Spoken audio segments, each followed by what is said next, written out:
Finding great candidates to hire can be like, well, trying to find a needle in a haystack. Sure, you can post your job to some job board, but then all you can do is hope the right person comes along.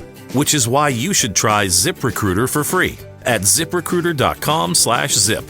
ZipRecruiter doesn't depend on candidates finding you. It finds them for you. Its powerful technology identifies people with the right experience and actively invites them to apply to your job. You get qualified candidates fast. So while other companies might deliver a lot of hay, ZipRecruiter finds you what you're looking for. The needle in the haystack. See why 4 out of 5 employers who post a job on ZipRecruiter get a quality candidate within the first day. ZipRecruiter, the smartest way to hire. And right now, you can try ZipRecruiter for free. That's right, free at ZipRecruiter.com/zip. That's ZipRecruiter.com/zip. ZipRecruiter.com/zip. Access to affordable credit helps me pay my employees, but I don't really need it. Inflation is killing me. But who cares? Big retailers are making record profits. That's why we support the Durbin Marshall credit card bill. See? Banks and credit unions help small businesses make payroll. This bill would cut the vital resources they need, While increasing megastore profits. They deserve it, don't they? Tell Congress, stop the Durbin Marshall money grab for corporate megastores. Paid for by the Electronic Payments Coalition. This is Mike Boileau of Lexicon Valley. And I'm Bob Garfield. Are you one of those people who sometimes uses words? Do you communicate or acquire information with, language? Hey, us too. So join us on Lexicon Valley to chew over the history, culture, and many mysteries of English, plus some wisecracks. Find us on one of those apps where people listen to podcasts. Brian, the Minnesota Vikings won 9 games last season despite not really having a quarterback and not really being sure what they have in J.J. McCarthy because he couldn't stay on the field for long enough. Is Kyler Murray going to be the answer? And if he is, then what do they actually need to do in the draft? They're well set. I don't think they're well set in other positions. Conor, are we getting into the Kyler Murray conversation this evening? I thought we were holding that back for another day. Secondary, well, when I look at Harrison Smith's 15 years in and there's talk of him not coming back, and I think they could do it solidifying the linebackers. They've had some couple of players over the last few years that have moved on to different teams. I just feel like this defense over the last few years is starting to age. I think they could bring in a younger, dynamic player, especially in the situation where they're picking. I think we've all aged over the last couple of years. Aged gracefully, but I don't know whether that's how time works. Yes, but I don't know whether the Vikings defense has aged gracefully over the last few years because they've been exposed time and time again.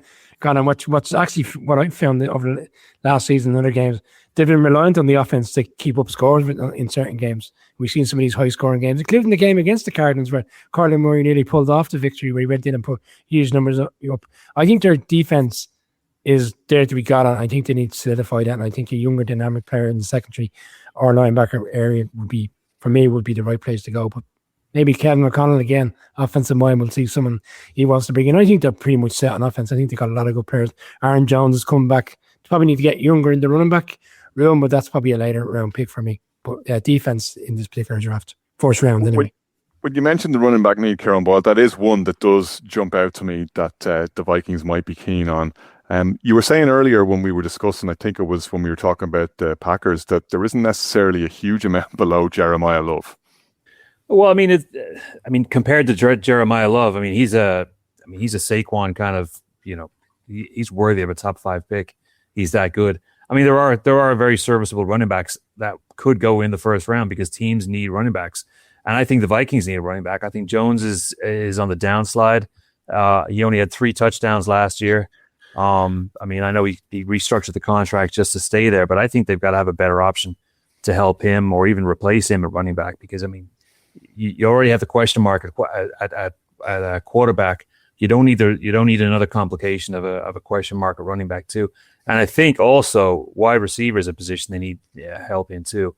I know they have Addison and Jefferson there, but one of those 2 dudes go down, and now you're really scrambling for skill positions. I think I might disagree a little bit with Brian about the defense. I think it's set. It's pretty much still a solid unit like it's been the last couple of years. and they may add pieces to it over the course of the rounds. But I think at this stage, you've got to get help for Aaron Jones, and you've got to get somebody else out there, catching the ball, whether it's a tight end, like we talked about earlier with Sadiq, or maybe somebody to look at. I mean, they have the 18th pick. There's conceivably 6-7 wide receivers could go in the first round. And that's on top of the edge rushers and linebackers, which could be 6 or 7 as well. I like a kid out of KC Concepcion. I think he's out of Texas Tech. I might be. You just wanted to say that as sweetly as you said it. KC Concepcion. Concepcion. There you go.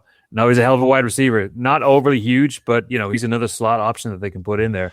I think with, and I'm really saying this with the kind of question marks I see at quarterback. There's got to be some kind of safety valve for any issues they may have with either McCarthy or with Kyler Murray, handing off the ball to a speedy running back, short of the screens or dump offs to a wide receiver that's not Justin Jefferson or Addison is going to be needed too. So there's a couple of names, and look for Emmett Johnson from Nebraska. Just a real stocky dude, is fast, physical, and like I said earlier, the kid Singleton out of Penn State. Those are kids that are they could conceivably go in the first round if maybe Price doesn't go in the first round, but Love may set the standard.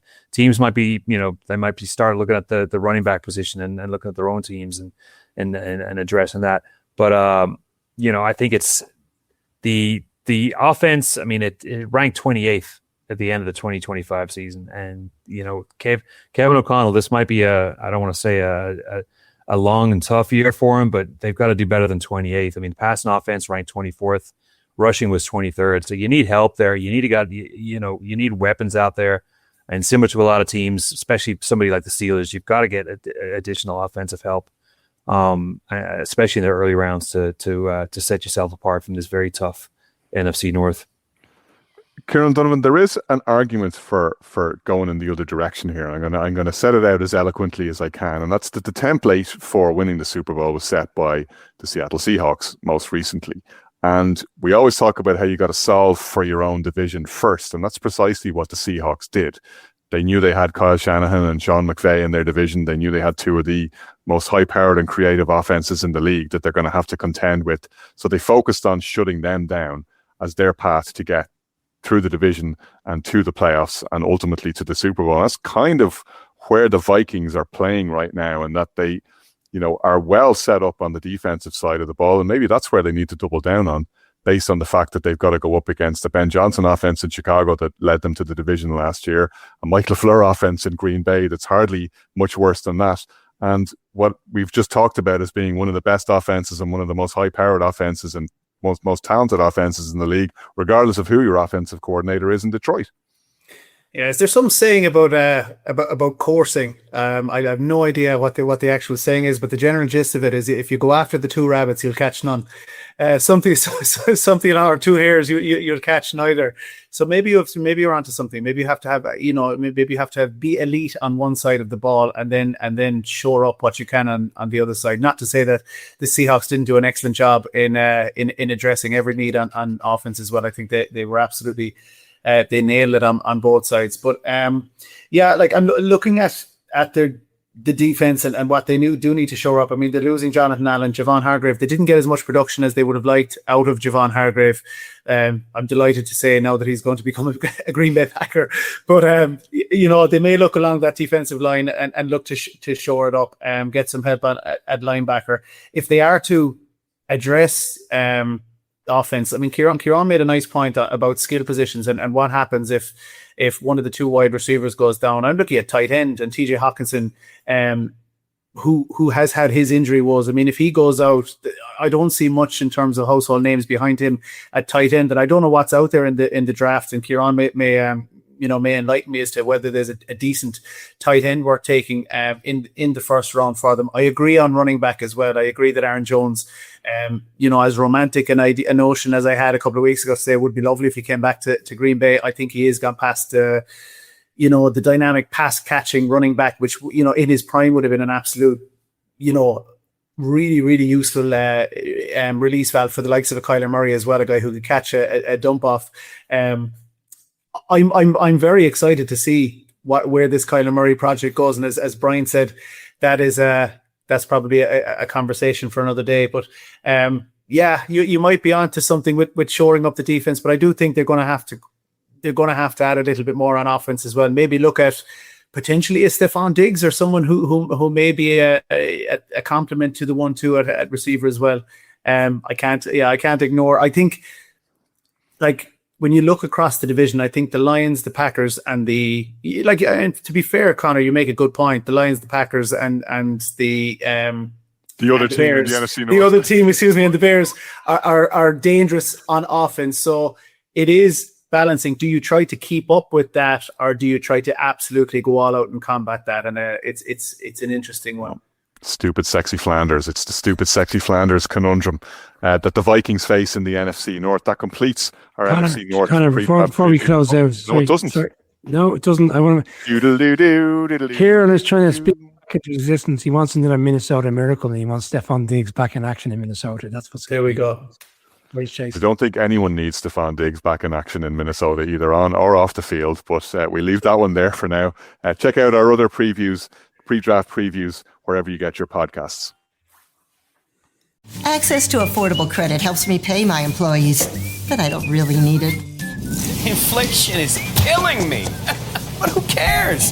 Big retailers are making record profits. That's why we support the Durbin Marshall credit card bill. See? Banks and credit unions help small businesses make payroll. This bill would cut the vital resources they need, while increasing megastore profits. They deserve it, don't they? Tell Congress, stop the Durbin Marshall money grab for corporate megastores. Paid for by the Electronic Payments Coalition. Finding great candidates to hire can be like, well, trying to find a needle in a haystack. Sure, you can post your job to some job board, but then all you can do is hope the right person comes along. Which is why you should try ZipRecruiter for free at ZipRecruiter.com/zip. ZipRecruiter doesn't depend on candidates finding you. It finds them for you. Its powerful technology identifies people with the right experience and actively invites them to apply to your job. You get qualified candidates fast. So while other companies might deliver a lot of hay, ZipRecruiter finds you what you're looking for. The needle in the haystack. See why 4 out of 5 employers who post a job on ZipRecruiter get a quality candidate within the first day. ZipRecruiter, the smartest way to hire. And right now, you can try ZipRecruiter for free. That's right, free at ZipRecruiter.com/zip. That's ZipRecruiter.com/zip. ZipRecruiter.com/zip. Hi, this is Alex Kantrowitz. I'm the host of Big Technology Podcast, a longtime reporter and an on-air contributor to CNBC. And if you're like me, you're trying to figure out how artificial intelligence is changing the business world and our lives. So each week on Big Technology, I bring on key actors from companies building AI tech and outsiders trying to influence it, asking where this is all going. They come from places like NVIDIA, Microsoft, Amazon, and plenty more. So if you want to be smart with your wallet, your career choices, in meetings with your colleagues, and at dinner parties, listen to Big Technology Podcast wherever you get your podcasts.